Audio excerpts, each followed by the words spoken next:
संतांची माथा चरणावर श्री संतांची माथा चरणावर माथा चरणावर माथा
साष्टांग हे करी साष्टांग हे करी साष्टांग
श्री संतांची माथा चरणावरी, श्री संतांची माथा चरणावरी साष्टांग हे करी दंडवत। विश्रांती पावलो सांभाळा उतरी, वाढले अंतरी प्रेम सुख। डोरली हे काय कृपेच्या वरसे, डोरली हे काय कृपेच्या वरसे, नभे अनारसे धरली। विश्रांती पावलो सांभाळा उतरी, वाढले अंतरी प्रेम सुख। तुका म्हणे मज न घडता सेवा, तुका म्हणे मज न घडता सेवा, पर्व पुण्य ठेवा उडवला। विश्रांती पावलो सांभाळा उतरी, वाढले अंतरी प्रेम सुख। विठाल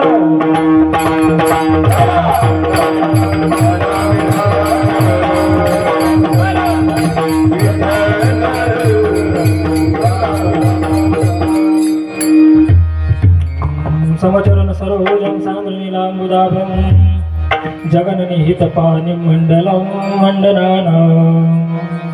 तरुण तुलसीमाला कंदनं कंजनेत्रं, सदैव धवलहासं विठ्ठलं चिन्तयामि। पांडुरंगा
ज्ञानमूर्तिं साक्षात् प्रेमस्वरूपिणीं नामदेवञ्च दयामूर्तिं यातं वन्दे पुनः पुनः।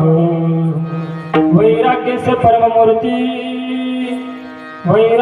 परममूर्ति देहो क्षेत्र निवासिना तुकाराम महाराष्ट्रं भक्तराज चतुष्टकम् अतुलित बलधामं हेमशैलावदेहं तनुजवन कृशानं ज्ञानिनामग्रगण्यं सकल गुणनिधानं वानराणामधीशं रघुपति प्रिय भक्तं वातजातं नमामि। मह्यं न पारन्ते परमविदुषो यज्ञसदृशे स्तुतिर्ब्रह्मा देवमपि तदवसन्नास्त्वयि गिरः अथा वाच सर्वस्वमतिपरिणामावधिगुणन् ममापेशस्तोत्रहरनिरपवादपरिकरः आताभिनववाग्विलासिनी जे चातुर्यर्थकला कामिनी ती शारदा विश्वमोहिनी निमिलिमे विठाला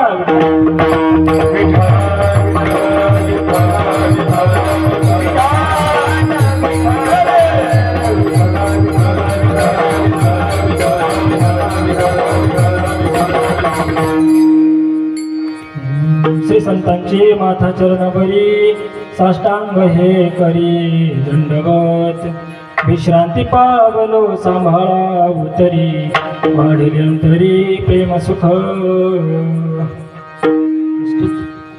प्राप्त प्रसंगी कीर्तन रूपी सेवेकरिता निवडलेला अभंग देहू निवासी कनकाई बोलोबा सुपुत्र कान्हा प्रेमबंधू श्रीमंत श्री जगद्गुरु तुकोबरा यांचा संत प्रकरणातील अभंग असून जगद्गुरु तुकोबरा अभंगाच्या द्वारे सांगतात संतांच्या चरणावरती माथा ठेवल्याच्या नंतर आपल्या जीवनात काय फलश्रुती प्राप्त होते प्रस्तुत महाराज अभंगाच्या द्वारे सांगतात। विठाल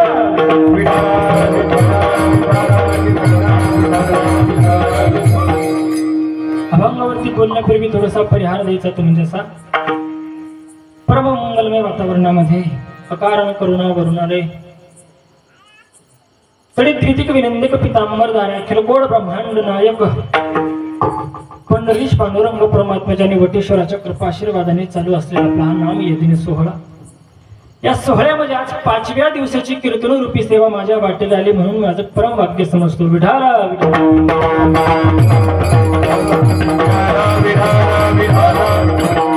ज्यांच्यामुळे तुम्हा सर्व मायबापांचा दर्शनाचा योग आम्हाला प्राप्त झाला असे असणारे आपलं गावचं भूषण वारकरी रत्नश्री हरिभक्त परायण संगीत विशारद संगीत अलंकार आमचे जीवलग मित्र लक्ष्मणजी महाराज बरडे असतील।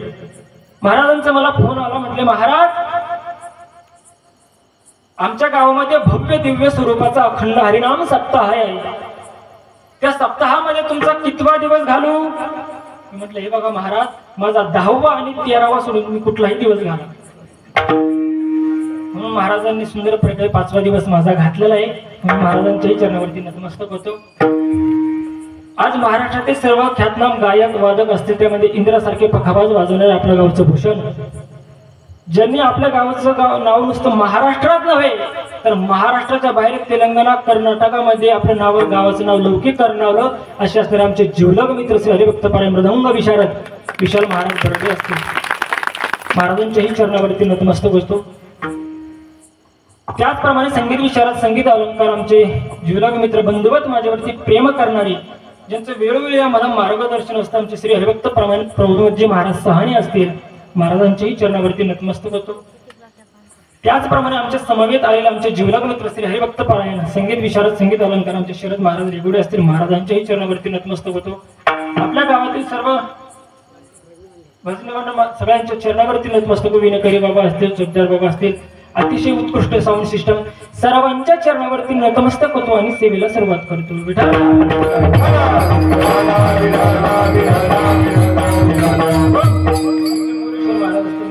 चरणावरती नतमस्तक होतो।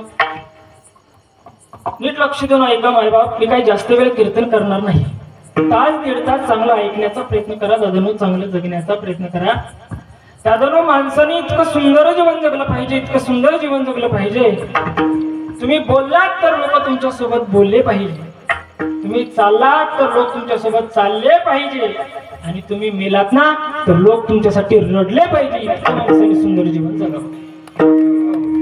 टाळ्या वाजवायच्या ना, कंजूसपणा करून वाजवू नका. टाळ्या मोकळ्या माझा नाही वाजवणार.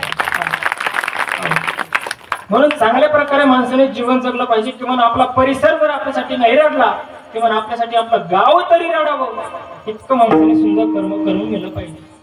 त्यासाठी मला एकदम फतेपूर माता म्हणला का हो महाराज, लोकच रडवायचे ना, त्याच्यासाठी चांगलं करण्याची काय गरज आहे. मी म्हणलो बाबा, आपलं गाव जरी नाही रडलं किंवा आपली जवळची माणसं तरी रडले पाहिजे. इतकं माणसाने सुंदर कर्म केलं पाहिजे. तो म्हटला मग त्यासाठी चांगलं करण्याची काय गरज आहे. म्हटलं काय करतो. म्हणला लोक रडवायचे. मी म्हणलो हो. मग काय करतो. तो म्हणे महाराज, सर्व गावाकडून व्याजाने म्हणून पैसे घ्यायचे, न देताच मरून जायचं. बघा आपल्यासाठी किती गाव रडते. ह्या जगण्याला काही अर्थ आहे का. माझ्या कीर्तनाचा पहिला मुद्दा लक्षात घ्या, म्हणजे कीर्तन कळायला तुम्हाला सोपं जाईल. ऐका यादव, कीर्तन हा मनोरंजनाचा विषय नाहीये. पुन्हा ऐका, कीर्तन हा मनोरंजनाचा विषय नसून कीर्तन हा केवळ आणि केवळ आत्मरंजनाचा विषय आहे. मी तुम्हाला बरं वाटेल असं कीर्तन करणार नाही. पुन्हा ऐका, मी तुम्हाला बरं वाटेल असं कीर्तन मुळीच करणार नाही, तर तुमच्या जीवनाचं बरं होईल असं काहीतरी कीर्तन करण्याचा प्रयत्न करतो.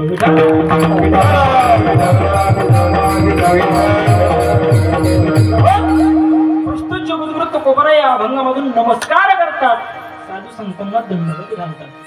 नमस्कारात आपण थोडस चिंतन बघू आणि पुढे चालू. ऐका, नमस्कार करणं हा एक शिष्टाचार आहे. कोणतीही जात असू द्या, धर्म असू द्या, पंथ असू द्या, त्यामध्ये नमस्कार केला जातो.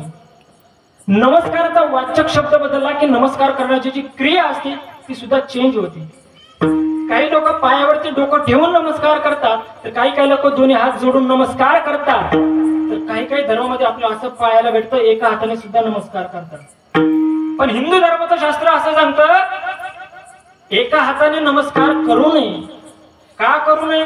कारण की आपलं शास्त्र असं सांगतं, एका हाताने नमस्कार केला की आपल्या जवळ असलेलं संपूर्ण पुण्य संपत, म्हणून एका हाताने नमस्कार करू नये. विठाला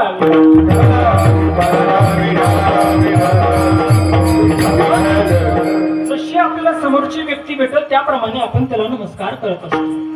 आपल्यापेक्षा वयाने ज्येष्ठ श्रेष्ठ माणूस भेटला तर त्याला नमस्कार करण्यामध्ये आदरही व्यक्त झाला पाहिजे, त्या आदरासमवेत प्रेमही व्यक्त झालं पाहिजे. आणि आपल्या समवयकालीन जर कोणी मित्र वगैरे भेटला, क्लासमेट वगैरे, तर त्याला नुसता प्रेमाचं जरी आलिंगन दिलं तर त्याला नमस्कार हा पोहोचत असतो. विठाला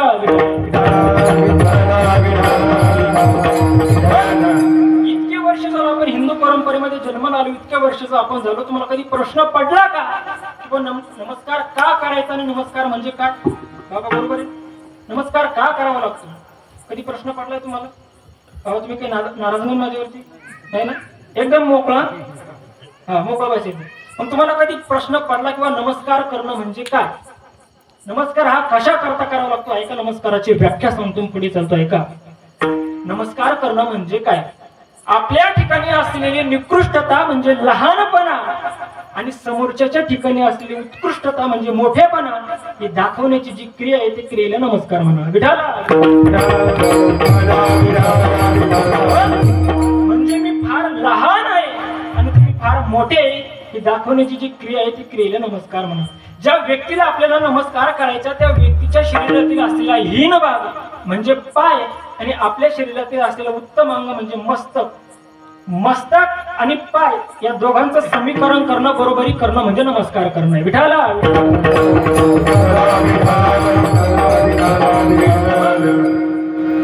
मी सगळ्याला खूप टेन्शन मध्ये बसले. माझी भाषा कळते ना सर्वांना. न कळलं मी काही कर्नाटकातला नाही. आमच्या लक्ष्मण भाऊ विशाल कर्नाटकात जाऊन आले, कारण त्यांना कर्नाटकी सुद्धा भाषा कळते महाराज. म्हणून भाषा कळाली. काय माहिती का, कलियुगाला सुद्धा माणूस चेंज होत असतो. कलियुग थोडस मॉडर्न झाले. पूर्वीचे लोक मराठी बोलले तर मराठी त्यांना कळायची, त्याच्यानंतर थोडस हिंदीमध्ये आलं. आता काही लोक इंग्लिश मध्ये बोलायला लागतात, त्याच्यामुळे त्यांना इंग्लिश मध्ये बोलावं लागतं. कारण की काळाचा डिफरन्स चाललाय महाराज. काळ बदलत चाललाय. पूर्वीच्या काळामध्ये ना आताच्या काळामध्ये फार चेंजेस झाले बरं का. आता माऊलींना ऐका, तुमच्या करता बोलतोय.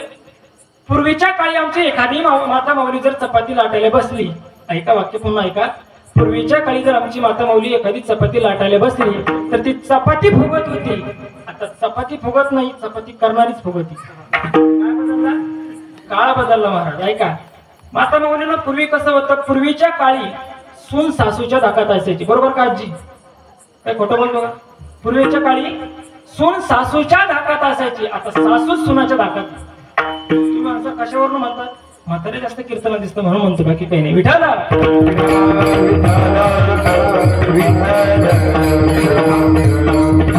काळ बदलला महाराज. पूर्वीच्या काळामध्ये आताच्या काळामध्ये फार डिफरन्स झाला. थोडस व्यवस्थित बोलतो म्हणजे तुमच्या लक्षात येईल. पूर्वीच्या काळी लोक महाराज घरी जेवायचे, याला कुठे जायचे? बोलत चला, कुठे जायचे? बाहेर जायचे. आता लोक बाहेर जेवतात आणि तुम्ही म्हणा विठाला. ऐका, आपण नमस्काराचं चिंतन चालू आहे, आपण अभंग व्यतिरिक्त बोलणार नाही. ऐका, जगद्गुरु तुकोबाराय गाथ्यामध्ये 3 प्रकारे नमस्कार करतात. पहिला नमस्कार आहे उपेक्षा नमस्कार. लक्ष देऊ नका इकडे. जगद्गुरु तुकोबाराय गाथ्यामध्ये पहिला नमस्कार करतात तो म्हणजे उपेक्षा नमस्कार. दुसरा नमस्कार आहे तळमळीने केलेला नमस्कार आणि तिसरा नमस्कार आहे आदराने केलेला नमस्कार. किती नमस्कार झाले? एका नमस्काराची एका वाक्यामध्ये व्याख्या बघून पुढे चालू आहे. का उपेक्षा नमस्कार करणं म्हणजे काय हो? समोरच्या व्यक्तीविषयी आपल्या अंतःकरणात भाव नाही किंवा प्रेम नाही, अशा व्यक्तीला नमस्कार करावा लागतो. त्या नमस्काराला उपेक्षा नमस्कार म्हणा. वास्तविक पाहता त्याच्याविषयी आपल्या अंतःकरणात प्रेम नाहीये, मुळीच प्रेम नाहीये. आमच्याकडे एक म्हण प्रचलित आहे बघा, कामापुरता कामा. तुमच्याकडे समजा वास्तविक पाहता कामाला वेळेस पडतो म्हणून त्याला नमस्कार करावा लागतो. पैसा आलेला काम पडतो, वास्तविक पाहता त्याच्याविषयी आपल्या अंतःकरणात प्रेम मुळीच नाही, पण त्याला नमस्कार करावा लागतो. जगद्गुरु तुकोबाराय याला उपेक्षा नमस्कार म्हणतात. विठाला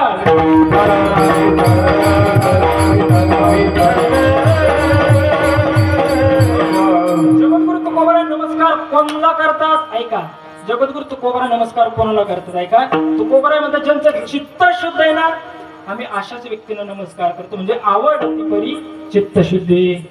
जगद्गुरु तुकोबारायला बाह्यकारी नमस्कार म्हणतात. बरं का, आपला पहिला नमस्कार संपला. पहिला नमस्कार कोणता होता? कोणता होता बाबा? पेटली आपली टूब. आता इकडे बघायचा. पहिल्या नमस्काराची व्याख्या मी तुम्हाला सांगितली. दुसरा नमस्कार आहे तळमळीने केलेला नमस्कार. नीट लक्ष देऊ नका. तळमळीने नमस्कार करणं म्हणजे काय? ऐका, व्यवहारामध्ये बापाचं वळण चांगलंय, व्यवहारामध्ये बापाचं वळण चांगलंय, पण मुलगा बिघडत चाललाय. बाप त्याला वारंवार सांगत असतो, बाळ्या तुझे वागतो ना ते फार चुकीचे बरं का, तू असं वागू नको रे. लोक मला नावं ठेवतील, लोक तुला बोलतात म्हणून तू असं वागू नको. इतकं कंटाळून बाप तुला समजून सांगतो, पण बाळ्या काही बापाचं ऐकत नाही. शेवटी बापाला म्हणावं लागतं, बाळ्या मी तुझ्या पाया पडतो, तू असं वागू. याला काय म्हणतात? तळमळीने केले नमस्कार. एक आता थोडासा विषयावर म्हणून बोलतो महाराज, तरुण मित्र मंडळी बोलायला आवडेल मला. मोठ्या माणसाला नमस्कार करण्यामध्ये शास्त्रकारांनी 4 फायदे सांगितले बरं का. किती? म्हणून लहान मुलांना आपल्या घरामध्ये जर कोणी वयाने ज्येष्ठ श्रेष्ठ माणूस आला तर आपल्या बाळाला सांगावं की बाबांच्या पाया पड. कारण की शास्त्र असं सांगतं, अभिवादनशीलस्य नित्यमृद्धोपसेविनः चत्वारि तस्य वर्धन्ते आयु विद्या यशो बलम. मोठ्या माणसांना नमस्कार करण्यामध्ये 4 प्रकारचे फायदे आहेत. एक तर आयुष्य प्राप्त होतं, विद्या, यश आणि बलम. पण हे संस्कार कधी लागतात? तो लहान वयातच लागतात महाराज, इतर वयात लागत नाही. विठाला आजकालच्या पोरांना वाटतं महाराज आम्ही खूप मॉडर्न झालो कलियुगानुसार. महाराज ऐका, काही गोष्टी आपल्या दुसऱ्यांच्या धर्माकडे बघून असं स्वतःला घ्यावं वाटतं. 5 वर्षाचा मुसलमानाचा पोरग बापाच्या बोटाला धरताना मस्जिदीमध्ये नमाज पाडण्याकरता जातं, त्याला शिकावं लागत नाही. फक्त तरुण वयाचे घडतं का ते इतर वयात घडत नाही. ऐका, बोलायला आवडेल मला. हत्ती माझा, घोडा माझा, मावळा माझा, अरे जगणार महाराष्ट्राच्या माती करता, मरणार महाराष्ट्राच्या माती करता, म्हणून हिंद विश्वराज्याची शपथ घेणारा राजा सुद्धा 16व्या वर्षी झाला. किती वर्षी झालाय? 16व्या वर्षी. आजकालची पोरं काय म्हणतात, माणसं काय म्हणतात? 16वं वरीस. 16वं वरीस हे धोक्याचं नाही, 16वं वरीस मोक्याचं आहे महाराज. आयुष्यातील सगळ्यात मोस्ट इम्पॉर्टंट टर्निंग पॉइंट जर कोणता असेल तर ते तरुणपण. ऐका, तरुणपणात माणूस ठरू शकतो की मला आयुष्यामध्ये रोडपती व्हायचं का करोडपती व्हायचं. कुठल्या वयात ठरू शकतो? ऐका, माझा भारत देश स्वतंत्र हवा, माझा भारत देश मला इंग्रजांच्या गुलामगिरीत नकोय. अरे माझा भारत देश जर स्वतंत्र होत असेल, माझा भारत देश जर मुक्त होत असेल, तर या भारत मातेच्या स्वातंत्र्यासाठी 23व्या वर्षी फासावर जाणारा भगतसिंह आजकालच्या प्रत्येक तरुणांनी ऐकला पाहिजे. ऐकलं पाहिजे महाराज. हो, हजारो कोट्यवधी महाराज लोकांना न सुटणारा ग्रंथ माझ्या विश्वमाऊली ज्ञानोबारांनी फक्त वयाच्या 16व्या वर्षी लिहिलं आणि मला जगायचं नाही म्हणून 22व्या वर्षी समाधी घेतली. हा माझ्या ज्ञानोबारांच्या जीवनातील विजय आहे.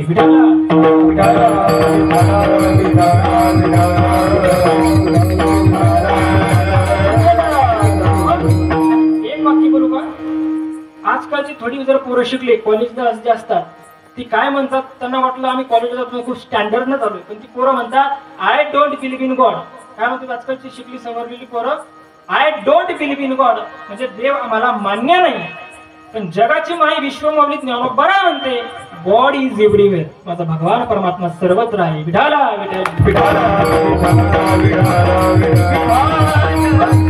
विषय असताना असा तळमळीने केलेला नमस्कार.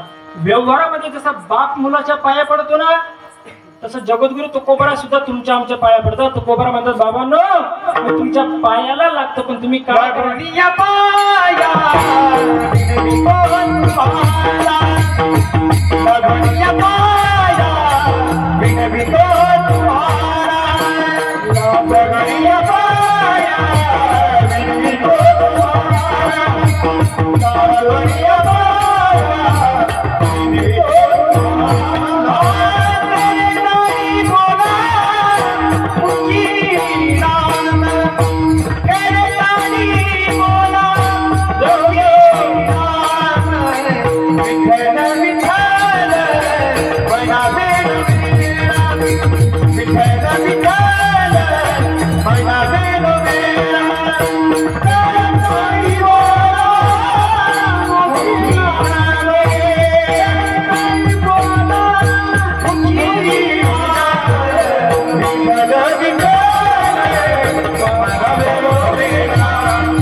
जगद्गुरु तुकोबरा सांगतात की बाबांनो मी तुमच्या पायाला लागतो रे, पण तुम्ही काय करा तुम्ही मुखाने टाळी वाजवा आणि हाताने तुम्ही झोपले तर नाही ना. काय म्हणतात तुकोबरा? मुखाने टाळी वाजवा आणि हाताने कसं आहे मग? हा, मला वाटलं झोपले काय की तुम्ही. हाताने टाळी वाजवायची मुखाने. जगद्गुरु तुकोबरांनी जनाला कोणता उपदेश केलेला हो? तळमळीने केलेला नमस्कार आहे. जसं व्यवहारामध्ये बापाचा मुलगा ऐकत नाही तर शेवटी बापाला म्हणावं लागतं बाळा मी तुझ्या पाया पडतो. तसं जगद्गुरु तुकोबरा आणखी याच्या पुढे जाऊन म्हणतात की बाबांनो मी तुम्हाला दंडवत घालतो रे, पण तुम्ही काय करा हा फुलाले चित्त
गायक वादक मंडळी तुम्हाला भेटली, कारण की आपल्याच गावामध्ये रत्न जन्माला आली. एक वाक्य बोलू का काका? आपल्या माणसानं मोठे करत चला बरं का, आपल्या माणसानं मोठी म्हणत चला, दुसऱ्यांना मोठं करण्यात काही फायदा नाही. आपली माणसं आपण आपली मोठी केली पाहिजे. विठाला अशी गायक वादक मंडळी भेटत नाही महाराज. रात्रीचं वाशिमला कीर्तन होतं बाबा माझं बरं का, आणि मी अभंग म्हटला होता माझी वाणी तुझे वर्णी गुणनाम. काय अभंग म्हटला होता? माझी वाणी तुझे वर्णी गुणनाम. पाठीमागचा एक गायक म्हटला माझी मामी तुझे वर्णी गुणनाम. तुम्ही कीर्तनात मामी आणली महाराज. असे गायक वादक मंडळी भेटतात. एकदा मी अभंग म्हटला एका ठिकाणी सत्वर उच्चार प्रल्हादी बिंबला. पाठीमागचा गायक म्हटला सत्वर उच्चार प्रल्हादी बोंबाला. गायक वादक मंडळी भेटत नाही महाराज, पण आज एका होणी एक बळी अशी माणसं भेटली. विठाला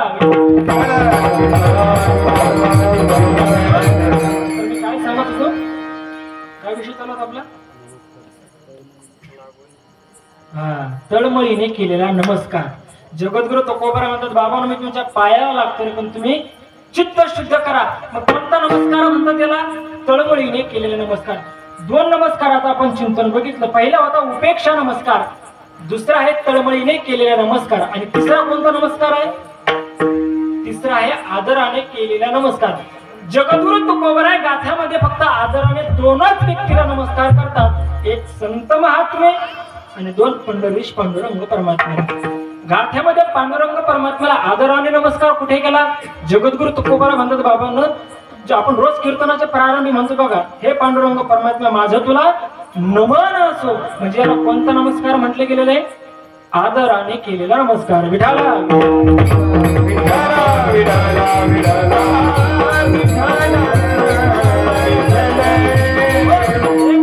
ऐका, देवाला नमस्कार करण्यामध्ये नवविधा भक्तीमधील एक भक्ती आहे आणि संतांना नमस्कार करण्यामध्ये ज्ञानाच्या साधण्यातील एक साधन आहे. विठाला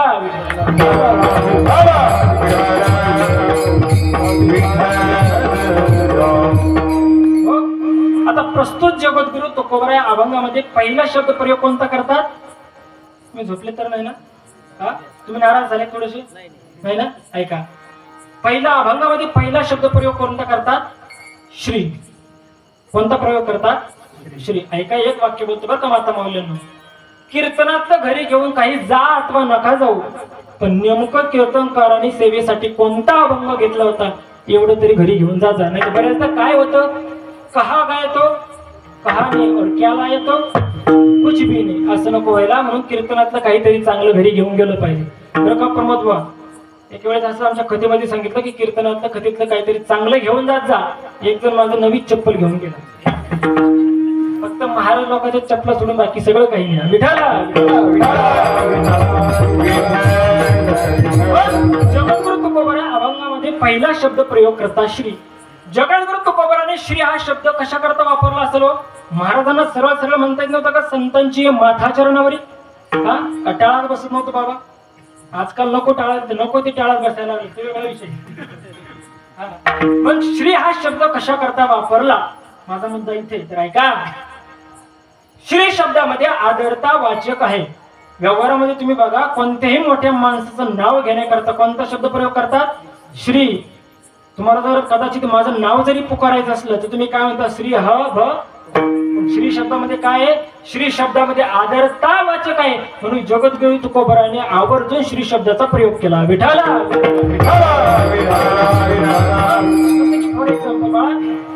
मांडी घाला व्यवस्थित, गोड लेकरू.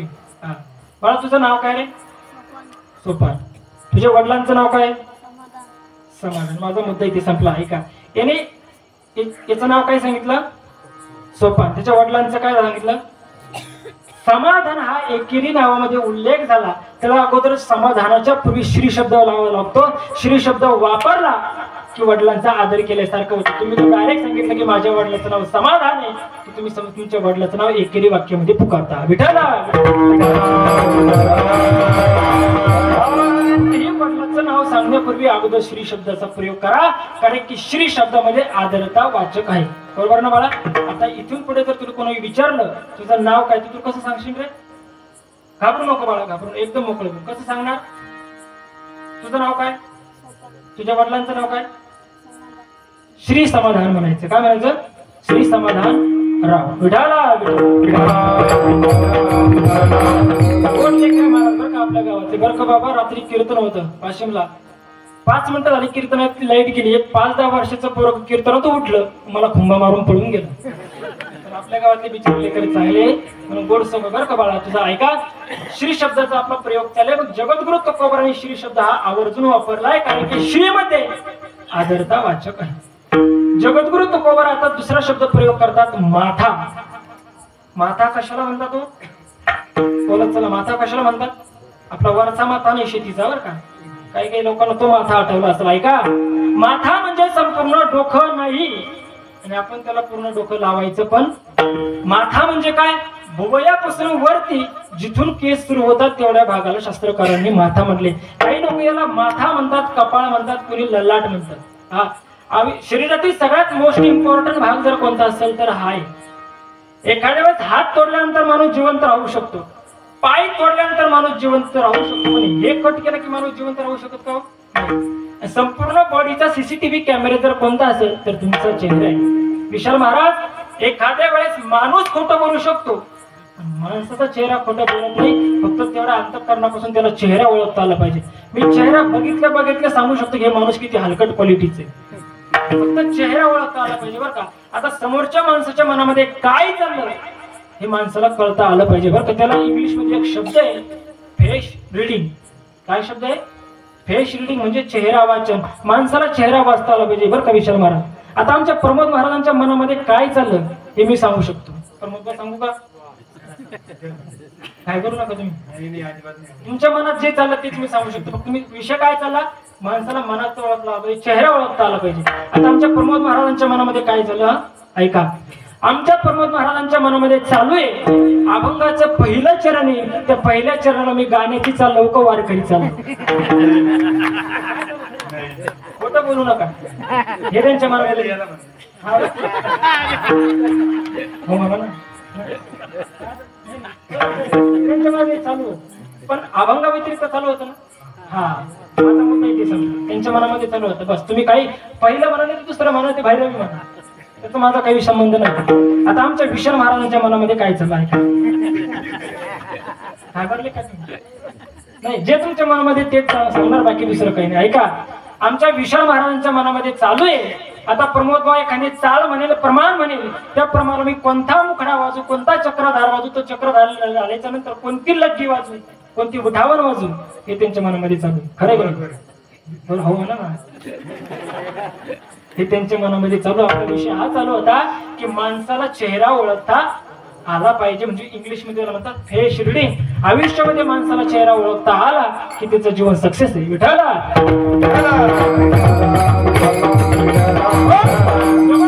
आणि हा जो माथा आहे ना, या माथ्यावरती प्रारब्ध कर्म लिहिलं जातं बरं का. आणि हा माथा जर संतांच्या चरणावरती ठेवला की तुमचं आमचं कर्म हे फलिद्रूप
महाराज. तुम्ही जर संतांच्या चरणावरती माथा ठेवला सद्भावाने, बघतो जगद्गुरु तुकोबा सद्भावे म्हणजे कोणतं? अंतःकरणपूर्वक काय ठेवा, संतांच्या चरणावरती माथा ठेवला की तुमचं कर्म प्रारब्ध बदलत असतं. एक वाक्य बोलू का? पण संतांनी आपला जो मार्ग दाखवून दिला त्या मार्गावर आपण का चालतो? का चालतो? कारण की एक प्रमाणे बघा, तैसे संत जगी क्रिया करूनही ऐका, संत महात्म्याला देव भेटल्यानंतर त्यांना पुन्हा पुन्हा भजन करण्याची काय गरज आहे? प्रश्न छोटासा आहे माझा, पण हिमालयाच्या उंचीचा आहे का? संत महात्म्याला देव भेटल्यानंतर त्यांना पुन्हा पुन्हा भजन करण्याची काय गरज? जसं की फॉर एक्झाम्पल, एखादा 10वी मध्ये मुलगा आहे, तो 10वी मध्ये चांगल्या टक्केवारीने उत्तीर्ण झालाय, चांगल्या टक्केवारीने उत्तीर्ण झालाय, त्याला पुन्हा 10वीत बसण्याची काय गरज आहे? काही गरज आहे? काहीच गरज नाही. पण तसं जगद्गुरु तुकोबाराला विचारलं, तुम्हाला देव भेटल्यानंतर तुम्ही वारंवार भजन का करता? त्यावेळेस जगद्गुरु तुकोबाराने जे उत्तर दिलं ना ते खूप गोड ऐकण्यासारखं आहे. जगद्गुरु तुकोबारा म्हणतात की बाबांनो, या लोकांनी आमच्याकडे बघून चुकीचं वागू नये म्हणून आम्ही वारंवार भजन करतो. म्हणून या संतांच्या चरणावरती माथा, अभंगाचं पहिलं चरण. श्री संताची माता श्री संताची माता चरणावर, श्री संताची माता चरणावर, श्री संताची माता चरणावर, श्री संताची माता चरणावर,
श्री संताची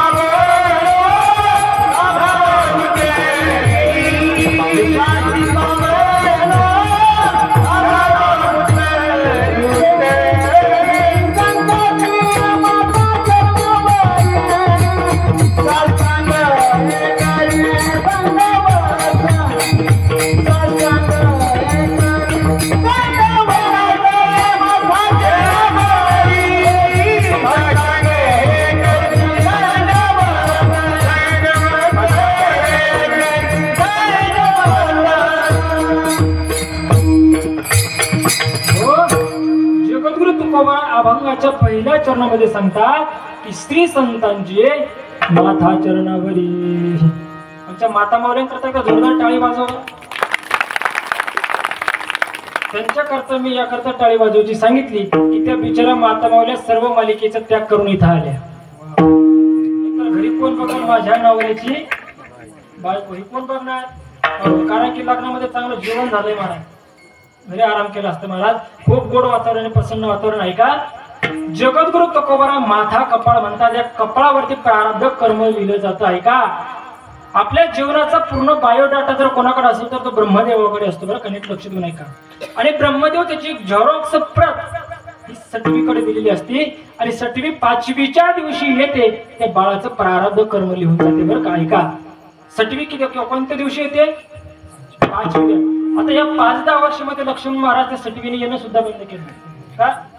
कसं काही नाही केलं? ते पोरगं कुठे जन्माला येऊन आलं? हॉस्पिटलमध्ये. त्याच्या मागून नळ्या, पुढून नळ्या, नाकात नळ्या, कानात नळ्या, सगळ्या नळ्याच नळ्या. त्यासाठी मध्ये तुला जसं करायचं तसं कर म्हणून या 5-10 वर्षामध्ये 6वीने येणं बंद केलं आहे का? मी सांगत नाही, माझे विश्वमाऊली ज्ञानोबा म्हणतात 5वीच्या दिवशी 6वी येते आणि त्या मुलाचं प्रारब्ध कर्म लिहून जातं. माऊली ज्ञानोबा म्हणतात 6वीची राती न विसंबीची जीवी वाती तैसा ईश्वर नेनवे चित्ती वाहने सदा. माऊली ज्ञानोबा म्हणतात 6वीची रात्र म्हणजे 5वीची रात्र. जी बाई बाळातीन झालेली असते त्या बाळातीन बाईच्या बाजेच्या खाली रात्रभर 5वीच्या दिवशी दिवा प्रज्वलित करतात का माता माऊलींना? तुम्ही झोपले तर नाही ना? मग तुम्हाला कधी प्रश्न पडला का तुझा दिवा का प्रज्वलित करावा लागतो? कधी प्रश्न पडलाय तुम्हाला? ऐका, तो दिवा रात्रभर याकरता प्रज्वलित ठेवावा लागतो, कारण की 5वीच्या दिवशी ती सटवी येते आणि त्या मुलाचं प्रारब्ध कर्म लिहून जाते. त्या सटवीने जसं प्रारब्ध कर्म लिहिलं तसंच तुम्हाला भोगून संपावं लागतं. ते प्रारब्ध कर्म कोणाला चुकत नाही. हे प्रारब्ध क्रियामान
कुछ हम समजे कुछ तुम समजे.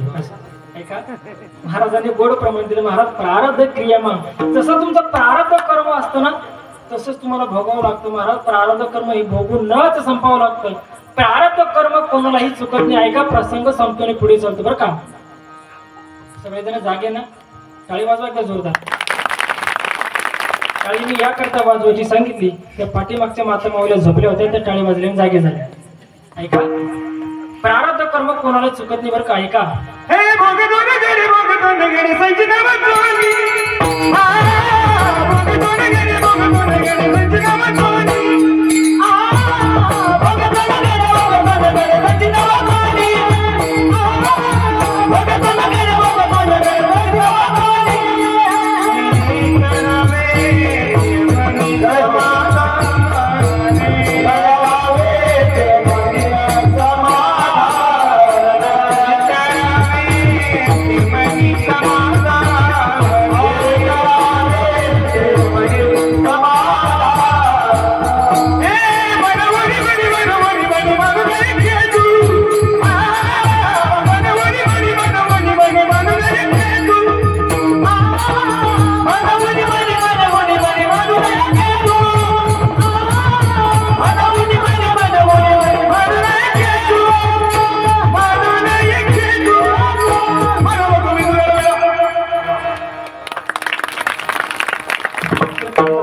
असं वाटतं की सकाळच्या काकड्यापर्यंत कीर्तन करावं. भोग तो न वडे. ऐका, जसं प्रारब्ध कर्म मध्ये लिहिलेलं आपल्या याच्यावरती बोलत होतो मी तुम्हाला. ऐका, प्रसंग सांगतो आणि पुढे चालतो. ऐका, प्रारब्ध कर्म कोणालाही चुकत नाही. रावण सगळ्यांना माहिती, माता माऊल्यांनो, रावण सगळ्यांना माहिती का? कुठे भेटला होता आजी? आजी हो म्हणते. ऐका, प्रसंग सांगतो बरं का. रावणाची पत्नी मंदोदरीला मुलगी झाल्याच्या नंतर 5वीच्या दिवशी ती सटवी आली आणि त्या मुलीचं प्रारब्ध कर्म लिहून निघणार, तेवढ्यात रावणाने तिचा हात धरला. कोणाचा?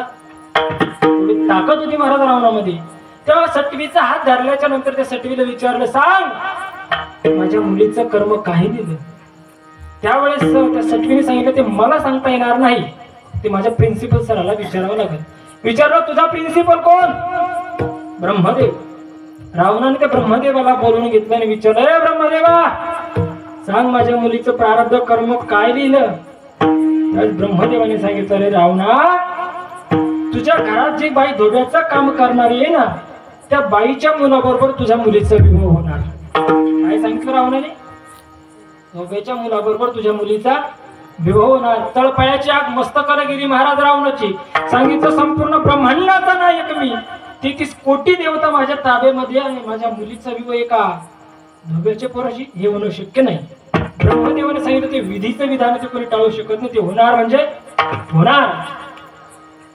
ऐका, त्या रावणाने 2 शिपायाला बोलवून घेतलं आणि सांगितलं, अरे त्या 5 वर्षाच्या धोब्याच्या पोराला उचला आणि त्याला अरण्यात नेऊन मारून टाका.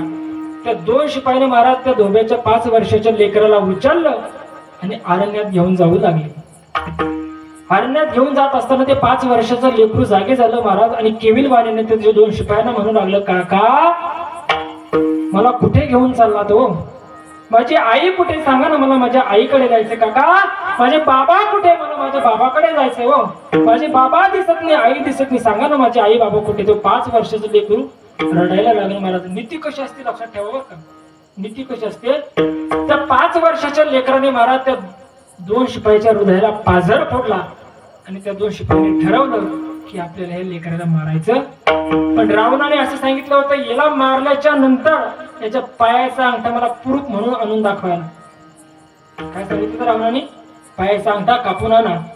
तर 2 शिपायाने महाराज त्या मुलाच्या पायाचा अंगठा कापला आणि त्याला औषधी उपचार करून त्याला अरण्यात सोडून दिलं. रावणाला वाटलं तर हा मुलगा मरण. ऐका, हा मुलगा फिरत फिरत फिरत वनदेवीच्या आश्रमामध्ये गेला. तो वनदेवीच्या आश्रमामध्ये तो मुलगा राहू लागला. एकदम राजबिंडासारखा तो मुलगा दिसत होता. गावामध्ये जायचा, भिक्षा मागायचा ना आपली उपजीविका चालायचा. वेदशास्त्राचा अभ्यास तो मुलगा करायचा महाराज. असे बरेच दिवस झाल्यानंतर महाराज तो मुलगा वाढू लागला. एका राज्यामध्ये तो मधुकरी मागण्याकरता गेला होता. त्या राज्यातला राजा दिव्यंगत झाला होता, म्हणजे मरण पावला होता. आणि त्या राजाला पुढे संतान मूळ बाळ नसल्यामुळे तिथली परंपरा अशी होती की हत्तीच्या सोंड्यात माळ द्यायची. ती हत्ती ज्याला माळ घाले तिथून पुढे तो राजाचा राजा. हा मुलगा फिरत फिरत त्या मधुकरी भिक्षा मागण्याकरता त्या राज्यामध्ये गेला होता. ती हत्ती संपूर्ण गावभर फिरत आली. ऐका, रंकाचा राजा कसा होतो आणि राजाचा रंक कसा होतो ऐका बरं का. ही हत्ती संपूर्ण गावभर फिरत फिरत त्या मुलाजवळ आली महाराज. आणि त्याने त्या हत्तीने आपल्या सोंडीत असलेली माळ त्या मुलाच्या गळ्यात घातली. लोक म्हणतात ना, काही नव्हतं हो महाराज याच्या जवळ. एका रात्रात त्याचं नशीब प्रारब्ध बदललं आणि आज कोट्याधीश झाला. हे प्रारब्ध आहे. तसा तो मुलगा आता कोणी राहिला नाही महाराज. तो मुलगा आता कोण झाला? एक राजा झाला महाराज. राज्याभिषेक संपूर्ण पार पडला. इकडे तो रावणाची मुलगी उपवर झाली होती. रावण आपल्या मुलीसाठी स्थळ पसंत करत होता. रावणाला कुठे राज्य चांगलं पसंत पडायचं तर मुलगा चांगला पसंत येत नव्हता. कुठे मुलगा चांगला भेटायचा, राज्य चांगलं नसत नव्हतं. रावणाला किती डोके होते बाबा? बोलत होते किती डोके? 10 डोके. मला बोलायचंय, 10 डोक्याच्या रावणाला आपल्या मुलीसाठी इतके चांगले स्थळ असून सुद्धा पसंत येत नाही. आताच्या पोरींच्या बापाला एकच डोके, यांची कुठे अगरबत्ती लावतो? एक वाक्य विशाला म्हणून बोलतो, ऐका, जो कोणी उडतो तो म्हणतो माझी मुलगी ऐश्वर्य संपन्न जगली पाहिजे. तुम्ही सुद्धा शेतकरी आहे. आज प्रत्येक शेतकऱ्याची सुद्धा ही अपेक्षा झाली की माझी मुलगी शेतकरी नको. ऐका, आज पैसा कोणाजवळ नाही प्रमोद, पैसा कोणाकडे नाही. आज पैसा सगळ्यांकडे. कमी जी फक्त ती सुखाची कमी. पैसा कागदांसारखा पैसा झाला. भिकारी सुद्धा स्कॅनर वापरतो. काय लक्ष्मण बाबा, स्टँडर्ड झाला आजकालचा भिकारी. तुम्हाला जर त्याला फोन पे करायचं असेल तर स्कॅनर घेऊन समोर येतो तो. मला बोलायचं हे, पैसा सगळ्यांकडे झालाय. पैशाची कमी कोणालाच नाही. पूर्वीची लोक खायला नव्हती म्हणून मरत होती. आता लोक खाऊ खाऊ मरतात. मला बोलायचं याच्याकरता, तुम्ही 10 एकर वाल्याला जर पोरगी दिली, तो जर का महाराज व्यसनी निघाला, दारू पिणारा निघाला, तर तो 10 एकराची 1 एकर केल्याशिवाय राहत नाही. पण तुम्ही 1 एकर वाल्याला पोरगी द्या, त्याच्यामुळे गळ्यामध्ये जर माळ असली, तो जर माळकरी निर्व्यसनी निघाला, तर ते 1 एकरची 10 एकर केल्याशिवाय राहत नाही. काय झालं? सगळ्यांच्या भावना बदलल्या आजकाल.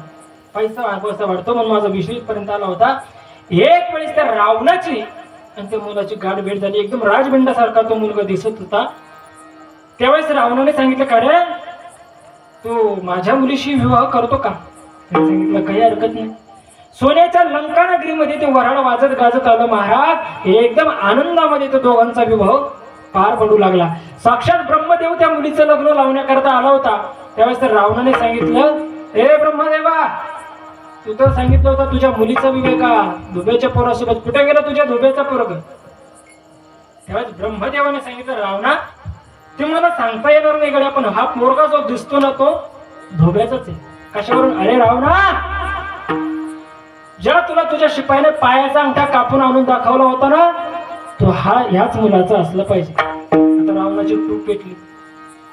रावणाला असं वाटलं आता जवायचा अंगठा बघावा लागतो. मग रावणाला तिथे एक युक्ती सुचली, कन्यादान करायची. बरोबर ना? कन्यादान करायची. कन्यादान करावं लागतं. कोणाकोणाचे पाय धुवावं लागतात? तुम्ही बोलत चला. तुमची धुतले सासरे तुमच्या? हा, मग बोलत चला. जवायचे आणि मुलीचे पाय धुवावं लागतात. त्यावेळेस त्या महाराज काय केलं, म्हणजे ही परंपरा तिथपासून चालू झाली बरं का, रावणापासून कन्यादान करण्याची. ज्यावेळेस महाराज जवाईने त्या मुलाने आपले पाय समोर धुण्याकरता केले, त्यावेळेस त्याच्या एका पायाला डाव्या पायाचा एक उजवा अंगठा त्या मुलाला नव्हता. तेवढं रावणाच्या लक्षात आलं, हा दुसरा तिसरा कोणी मुलगा नसून हा कोण आहे, धोब्याचाच मुलगा आहे. माझा दृष्टांत संपला. तुमच्याकडे कितीही संपत्ती असू द्या, त्या रावणाची संपत्ती किती होती शरद महाराज, याचा काही अंदाज आहे का? गणित नाही अजिबात. गणित इतकी संपत्ती असून सुद्धा त्या रावणाला सांगत कबड्डी गेली नाही, सांगत कबड्डी गेली नाही, सांगत कबड्डी गेली नाही, सांगत कबड्डी गेली नाही,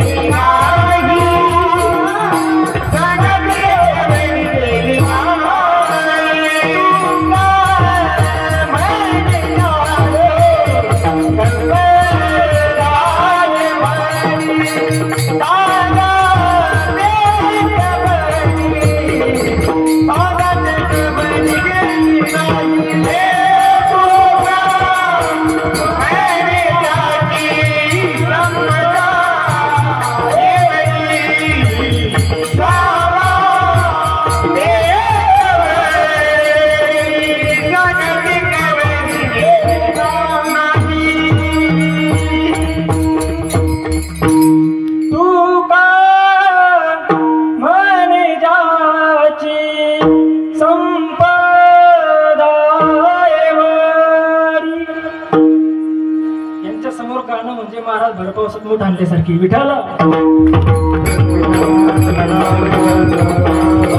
इतकी घनघोर संपत्ती असून सुद्धा त्या रावणाला प्रारब्ध कर्म चुकलं नाही. माझा मुद्दा इथे, इतकी संपत्ती असून त्याचं प्रारब्ध कर्म चुकलं नाही. मग कशा करता तुम्ही काय करत हो? हा जगद्गुरु तुकोबरा म्हणता अन्नमान धन. तुम्ही जन्माला येण्यापूर्वीच तुमच्या प्रारब्ध कर्मामध्ये महाराज जसं जेवण येईल त्या सटवीने लिहून ठेवले ना, तसं तुमच्या नशिबात मी लिहिणार आहे महाराज. ऐका, तुकोबारायांचं अभंग बघा, जेथे जावे तिथे इथं कपाळ शब्दाचा अर्थ काय हो प्रमोद? कपाळ शब्दाचा अर्थ आहे प्रारब्ध. तुम्ही जसं प्रारब्ध कर्म करा, तुम्ही जिथं जाल तिथं तुमचं प्रारब्ध सोबत घेऊन जाल. प्रारब्ध कर्म कोणालाही चुकत नाही. ऐका, कामाने कर्माले का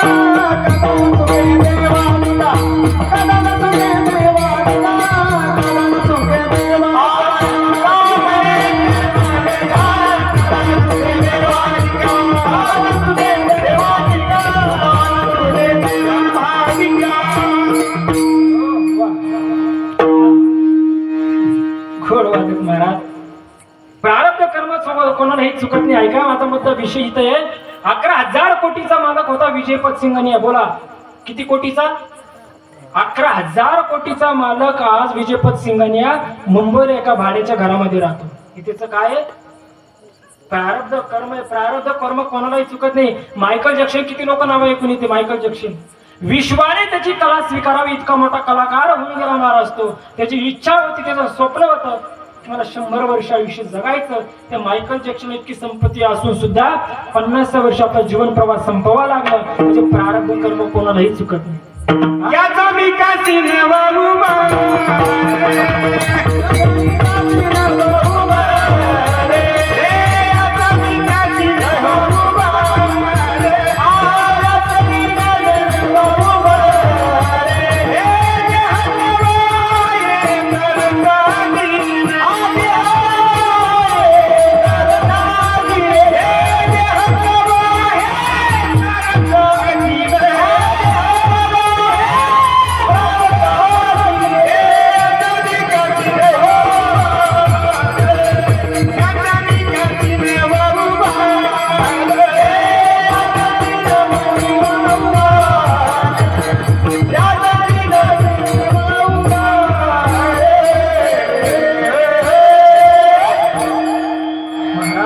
प्रमाणाचे चाली म्हणत जाऊ नका, माझ्या अंगात येतं बरं का. अवघड महाराज वा. म्हणून महाराज प्रारब्ध कर्म कोणालाही चुकत नाही हो. देवाच्या बापाला कर्म चुकलं नाही तर तुम्ही आम्ही कोण आहे? देवाच्या बापाजवळ एकही मुलगा नसताना देवाच्या बापाचा मृत्यू येतो आणि देवाच्या मांडीवरती एका जटायू पक्षीचा मृत्यू होतो. हे प्रारब्ध आहे. राजा दशरथाजवळ एकही मुलगा नाही. राजा दशरथ मरण पावतो आणि रामचंद्र प्रभूंच्या मांडीवरती जटायू पक्षीचा मृत्यू होतो. हे त्याचं प्रारब्ध आहे. कर्म आहे. कर्म कोणालाही चुकत नाही. भारताचा सम्राट होता युधिष्ठिर एका काळाचा धृतराष्ट्र. किती? भारताचा सम्राट 100 पोरं होती धृतराष्ट्राला. त्याचंही प्रारब्ध कर्म चुकलं नाही. 100 पोरं असताना सुद्धा भारताचा सम्राट होता एका काळाचा धृतराष्ट्र. पण त्या धृतराष्ट्राचा भारताच्या सम्राटाचा शेवट कसा झाला आहे का? दोन्ही डोळ्यांना आंधळे धृतराष्ट्र, दोन्ही डोळ्याने दिसत नाही. रात्रीचा प्रसंग आहे. धृतराष्ट्र वनामध्ये जातो. त्या वनाला आग लागते. त्या आगेमध्ये जळून भारताच्या सम्राटाचा शेवट होतो. हे त्याचं प्रारब्ध आहे. प्रारब्ध कर्म कोणालाही चुकत नाही. विश्वमौली ज्ञानोबा म्हणतात, का ललाटीचे लिहिले ना मोडेगा काही केले, काळे गोरे पण धुतले फिटून. ललाटे तुमचं प्रारब्ध जसं दिलंय ना, याच्या पुढचं आपण बोलतो बरं का लक्ष्मी मम्मा, काळे गोरे पण धुतले फिटून. हा, किती तुम्ही किती क्रीम लावा आणि किती पावडर लावा, ती फॅरन लवली म्हणजे अमेरिकन बाईचा शेंबुडी. काय अमेरिकन बाईचं काय? आता कोण कोण अमेरिकन बाईचं नाव तर पाहा भाऊ तुम्ही.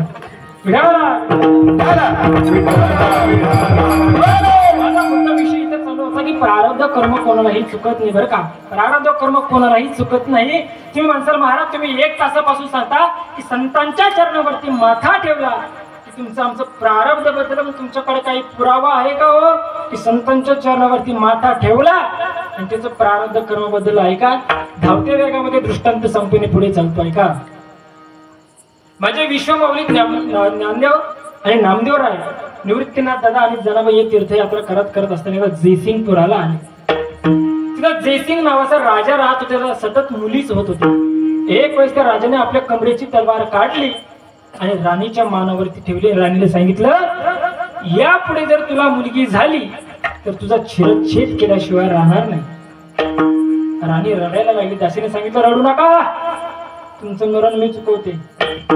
राणीने विचारलं, कसं? कर्म धर्म संयोगाने 9 महिने 9 दिवस पूर्ण झाले आणि त्या राणीला पुन्हा मुलगीच झाली. दासीने सांगितलं, संपूर्ण महलाचे दरवाजा बंद करा आणि घोषित करा की मुलगा झाला म्हणून. झाली काय होती? मुलगी. दासी पळत पळत पळत त्या राजाजवळ आली आणि राजाला सांगितलं, राजा साहेब मला बक्षीस द्या. विचारलं, कसलं बक्षीस? तुम्हाला युवराज झालाय.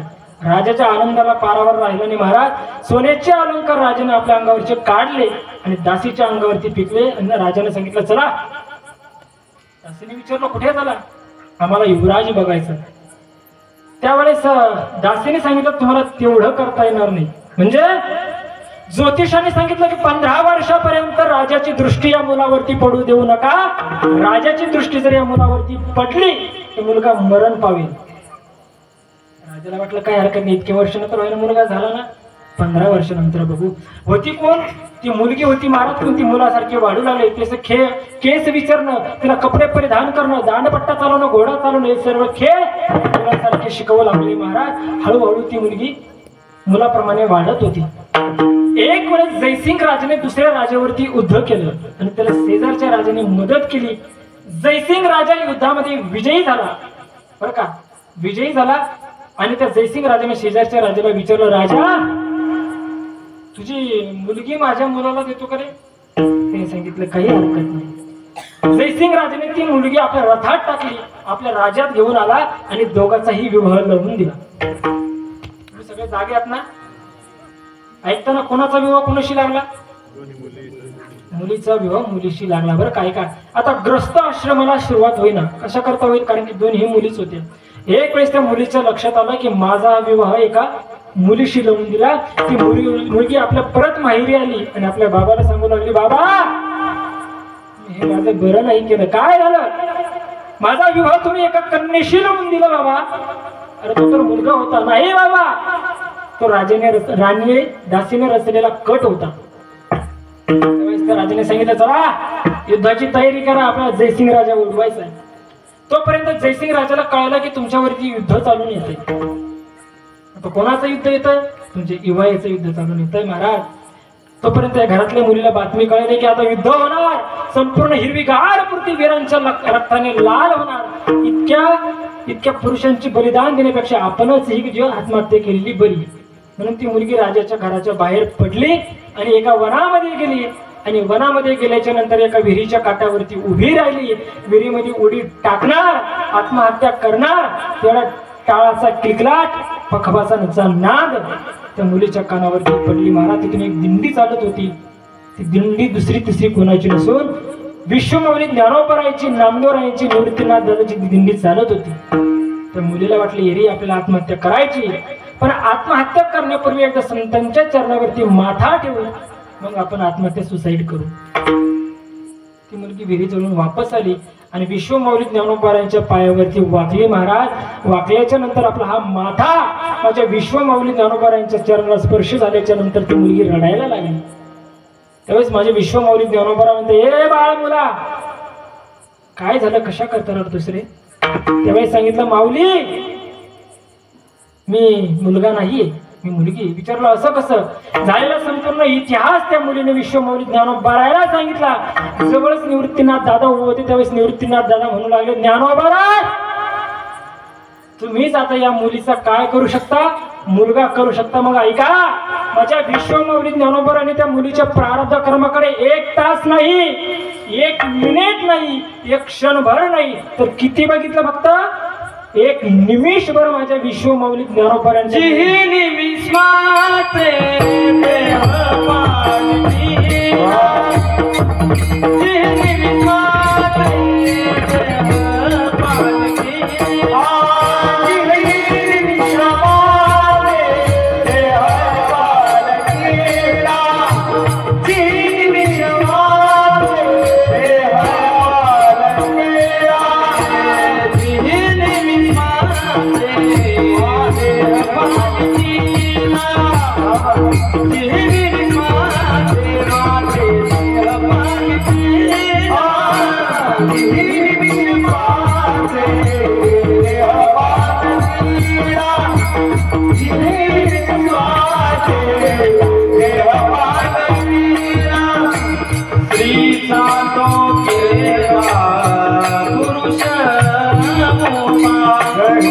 देह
निमिष कशाला म्हणतात हो?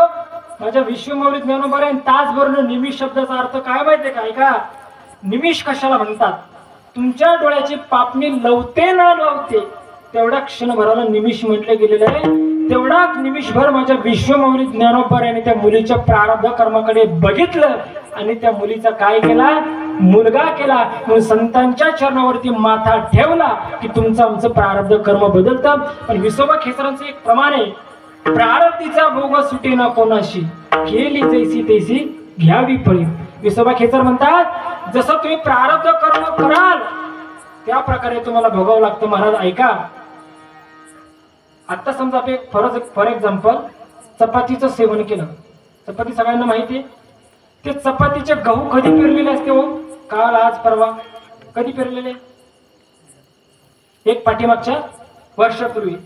तेव्हा आज खाण्यास ते उपयोगी आले, तसं प्रारब्ध आहे. तुम्ही आता प्रारब्ध कर्म चांगलं करा, त्यावेळेस ते तुम्हाला पुढे चांगलं भोगता येतं. तुम्ही जर आता प्रारब्ध कर्म जर वाईट करत राहिला तसंच तुम्हाला ते भोगावं लागतं. मग तुम्ही काय करा, फक्त संतांजवळ जा, आपलं दुःख प्रगट करा. दुःख हलकं झाल्याशिवाय राहत नाही. अभंगाचं दुसरं चरण, विश्रांती पावलो विश्रांती पावलो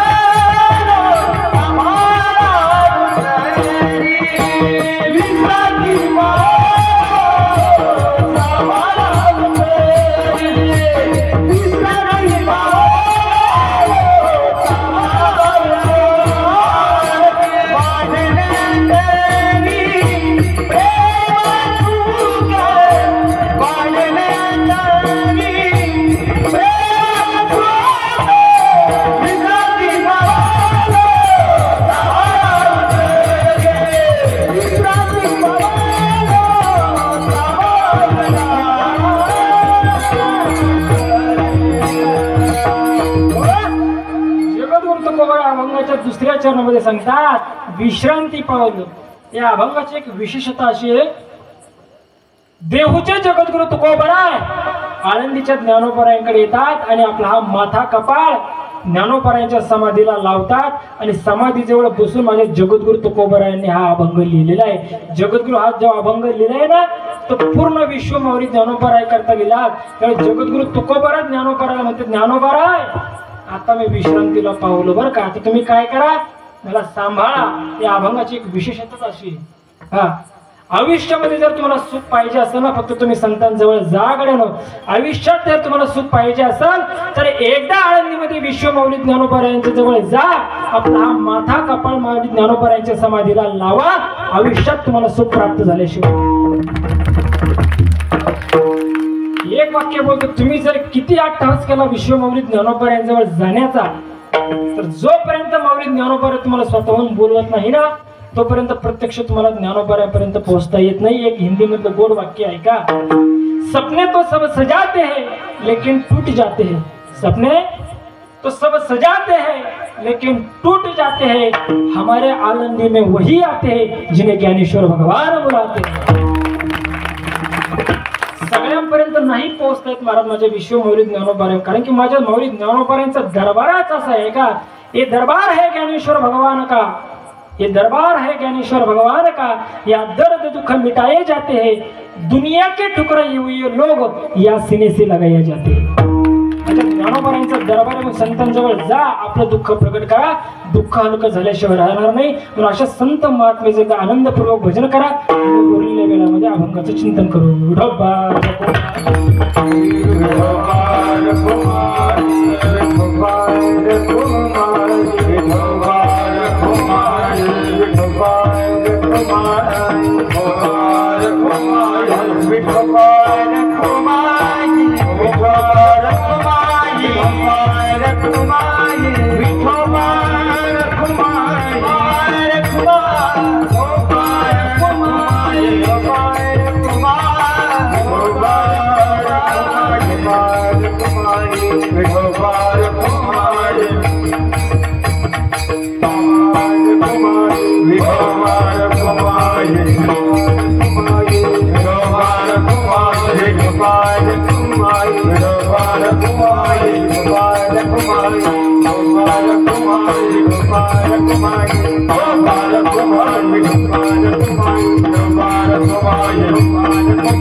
जगद्गुरु तुकोबरा अभंगाच्या दुसऱ्या चरणामध्ये सांगतात की विश्रांती पावलो सांभाळा उतरी वाढले अंतरी प्रेम सुख. फक्त संतांजवळ जा, आपलं दुःख प्रगट करा. दुःख हलकं झाल्याशिवाय राहणार नाही. एक वाक्य बोलू का, जगामध्ये अशी एकही व्यक्ती नाही की ज्यांच्या तुम्ही पाया पडल्याच्या नंतर तुमचं प्रारब्ध कर्म बदल, किंवा जगामध्ये अशी एकही मशीन नाही की तिने तुमचं प्रारब्ध कर्म बदलू शकेल. फक्त जगामध्ये अशी एकमेव व्यक्ती आहे की त्यांचा चरण स्पर्श झाल्याच्या नंतर तुमचं प्रारब्ध कर्म बदलेल. त्या व्यक्तींचं नाव आहे संत. बरं का. आणि असे संत महात्मे कुठे जन्माला येतात? फक्त माझ्या महाराष्ट्रामध्ये. एक वाक्य बोलतो, जगामध्ये जेवढे काही संत जन्माला आले त्याच्यापेक्षा जास्त संत हे माझ्या महाराष्ट्रामध्ये जन्माला आले. हे माझ्या महाराष्ट्राचं वैशिष्ट्य. कारण की देवाधिकांचा अवतार हा सगळा उत्तराखंडामध्ये झाला बरं का. देवाधिकांचा अवतार कुठे झाला? उत्तराखंडामध्ये झाला. पण संत कोणती भूमी? महाराष्ट्र काय भूमी आहे? संत पवित्र ते कुळ पावन तो देश, पवित्र ते कुळ पावन तो देश, हे प्यारी जगात जन्माले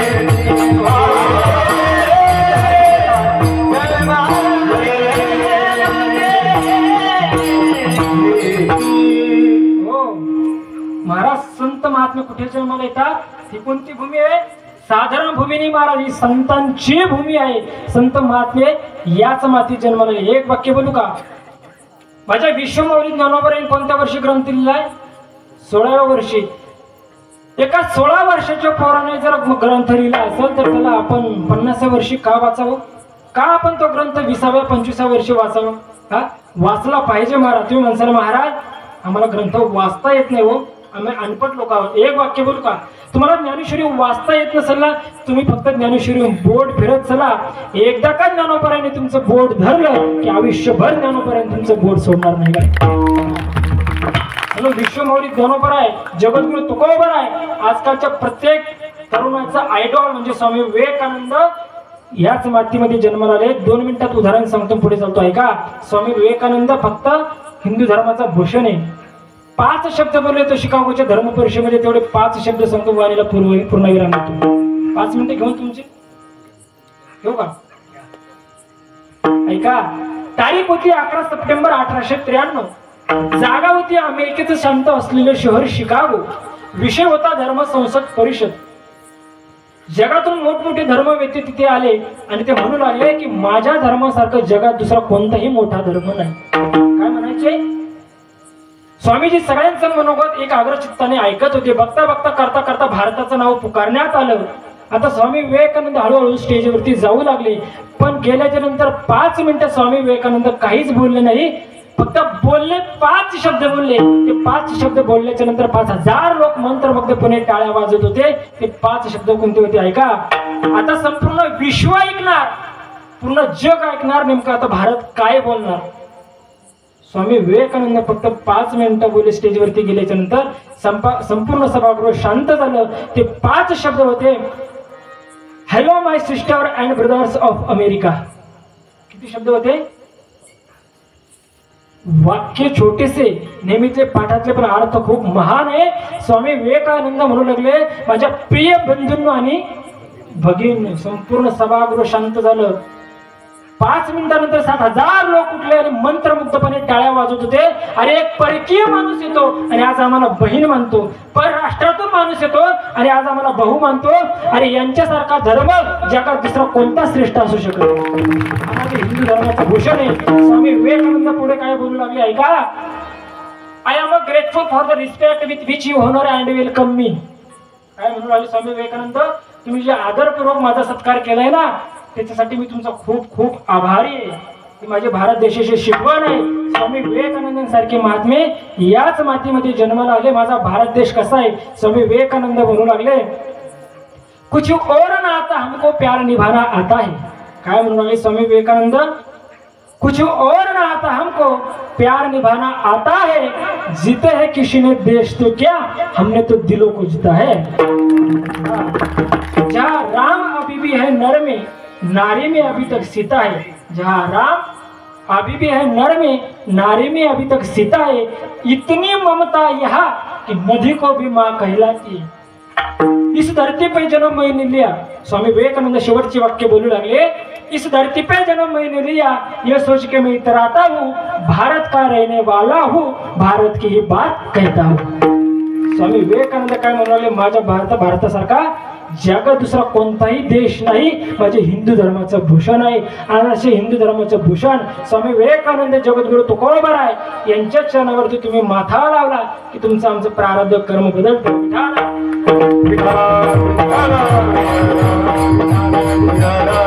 पुढे जगद्गुरु तुकोबा म्हणू लागले, महाराज डौरली हे काया कृपेच्या ओरसे नभे अनारसे उद्धरली. डवरली शब्दाचा अर्थ काय व शृंगार करणे. आणि नवे अनारसे शब्दाचा अर्थ आहे थोडंसं दामते वाक्यामध्ये सांगते बरं का. डवरली शब्दाचा अर्थ शृंगार करणे. आम्ही शृंगार करून संत महात्म्याची जी स्तुती गातो, नुसती स्तुती गात नाही, नवे अनारसे उद्धरले म्हणजे संतांची जी वस्तुस्थिती आहे ती आम्ही गाण्याचा प्रयत्न करतो. आणि अशा संतांची स्तुती गाण्याकरता सुद्धा त्याला पूर्वजन्मीचं पुण्य लागतं. आणि जगद्गुरु तुकोबा अभंगाच्या शेवटच्या चरणामध्ये म्हणतात, तुका म्हणे माझं न घडत सेवा पूर्व पुण्य ठेवा ओढवला. संत महात्म्यांचं दर्शनाचा योग येण्याकरता त्याला काय लागतं? पूर्वजन्मीचं पुण्य लागतं. ते काही महाराज पूर्वजन्मीचं तुमच्या काही ते प्रारब्धात कर्मात काही पुण्य शिल्लक असलं तरच संत महात्म्याची तुम्हाला भेट होते. तरच अशा संत महात्म्याची जेणेकरून संतांच्या चरणावरती माथा लावला की तुमचं प्रारब्ध कर्म बदलेल. म्हणून काहीतरी पूर्वजन्मीचं पुण्य असलं पाहिजे. म्हणून मला वाटतं आपली वेळ झाली. जगद्गुरु तुकोबा म्हणतात संतांच्या चरणावरती माथा लावला. जगद्गुरु तुकोबा ज्ञानोबाराजवळ बसले आणि ज्ञानोबाराला म्हणू लागले, ज्ञानोबाराय असे पुण्य माझ्या पदरात पाडा. पुण्य पदरात पाडल्याच्या नंतर सुद्धा तुम्ही मला सांभाळण्याचं काम करा, कारण की तुमच्याशिवाय मला जगात कोणी नाही. पण विश्रांती पावलो सांभाळावं तरी वाढले अंतरी प्रेम सुख. म्हणून यथामती यथा अवकाश. जसे माझ्या बुद्धीला पचलं सुचलं मला वाटतं संकल्पित आपली वेळ झालेली. 3 मिनिटं तुमच्या वरती घेतले त्यासाठी दिलगिरी व्यक्त करतोय का. जे काय माझ्या बुद्धीला पटलं सुचलं गुरुवर्यांच्या पायाजवळ बसून काही शिकण्याचा प्रयत्न केला तेच तुमच्या समोर मांडण्याचा केला. जे काही बरोबर असेल ते माझे गुरुवर्य श्री हरिभक्त पारायण वेदांत केसरी पंडितजी महाराज श्री सागर भाऊंचे. जे काही चुकीचं असेल ते माझ्या बुद्धीची दोष म्हणून माझं मला परत करा. त्यामध्ये नक्कीच नावन्याने काहीतरी टाकण्याचा प्रयत्न कराल. ज्यांच्यामुळे तुम्हा सर्व मायबापांचा दर्शनाचा योग मला प्राप्त झाला असे असणारे जुलक मित्र, आपल्या गावचं भूषण, आपल्या परिसराचं वैभव. महाराज आपण आपली माणसं मोठी केली पाहिजे बरं का. आपला स्वाभिमान आहे, आपला अभिमान आहे. महाराज आमचे हे 2 व्यक्तिमत्व अशी. प्रमोद महाराजांना विचारा, मी तुम्हाला सांगण्याची काही गरज नाही, मी स्तुती गाण्याकरता आलो. पण हे 2 व्यक्तिमत्व अशी महाराज म्हणजे यांना कुठल्याही प्रकारचा संप्रदायामध्ये कोणी शत्रू नाही, कोणी शत्रू नाही. तुम्ही कुठेही कोणत्याही महाराजाजवळ नाव घेतले भोकरदन तालुक्यामध्ये जालना जिल्ह्यामध्ये नुसतं नाव जर म्हणलं विशाल महाराज बर्डे, लक्ष्मण महाराज बर्डे, तर महाराज अंतःकरणाने ते लोक प्रेमपूर्वक त्यांचा आदर करतात. हा तुमच्या गावचा विजय, तुमच्या गावचा भूषण महाराज. म्हणून आपली माणसं जोपासली पाहिजे बरं का. म्हणून या दोन्ही हिऱ्यांच्या चरणावरती नतमस्तक होतो. त्याचप्रमाणे संगीत विशारद संगीत अलंकार आमचे प्रमोदजी महाराज सहाने असतील, गोड व्यक्तिमत्व आहे बरं का. महाराजांच्याही चरणावरती नतमस्तक होतो. आमच्या समवेत आले शरद महाराज रेगोडे असतील, आमचे सोमेश्वर मोरेश्वर दादांच्याही चरणावरती साऊंड सर्व्हिस बर्डे आपल्या गावचीच ना खूप. तुम्हीच गावातील सर्व भजनी मंडळ सर्वांच्या चरणावरती नतमस्तक होतो. आमचे विनेकरी बाबांचे काय वर्णन करावं महाराज. विनेकरी बाबा मला एवढे आवडले तर आजीला किती आवडले असतील हा माझा विषय. रायफल पुढे हा उद्यापासून ती घेऊन यायचं समवेत. म्हणून विनेकरी बाबा खूप छान आहे महाराज. अशी माणसं पाहिजे सिक्युरिटी आमच्यासोबत. नाही तर आमच्याकडे कुठे कीर्तनाला गेलो का आम्हाला लोक महाराज म्हणतच नाही, कारण की आमच्या बॉड्या एकदम या दांडीच्या काड्यासारख्या. महाराज मला त्याला बॉडी गाडी दाढी सगळंच पाहिजे, पण काय आता ठेविले आनंद आहे की नाही. पण सगळ्यांच्या चाकरीत चोपदार बाबा विनेकरी बाबा सगळ्यांच्या चरणावरती नतमस्तक होतो आणि माझ्या वेणीला इथंच पूर्ण विराम देतो. ज्ञानेश्वर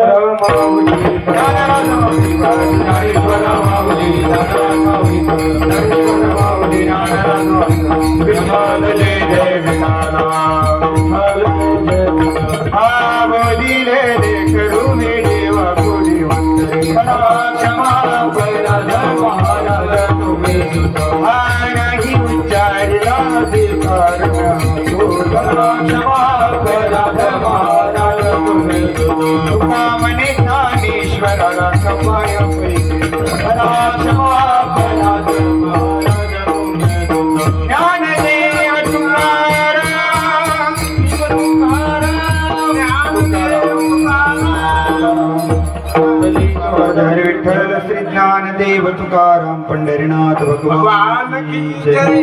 कुंडलिक वाटार विठ्ठल श्री ज्ञानदेव तुकाराम पंढरीनाथ भगवान की जय. माऊली तुकाराम बाबा की जय. वटेश्वर महाराज की जय. बोले शिवशंकर भगवान की जय.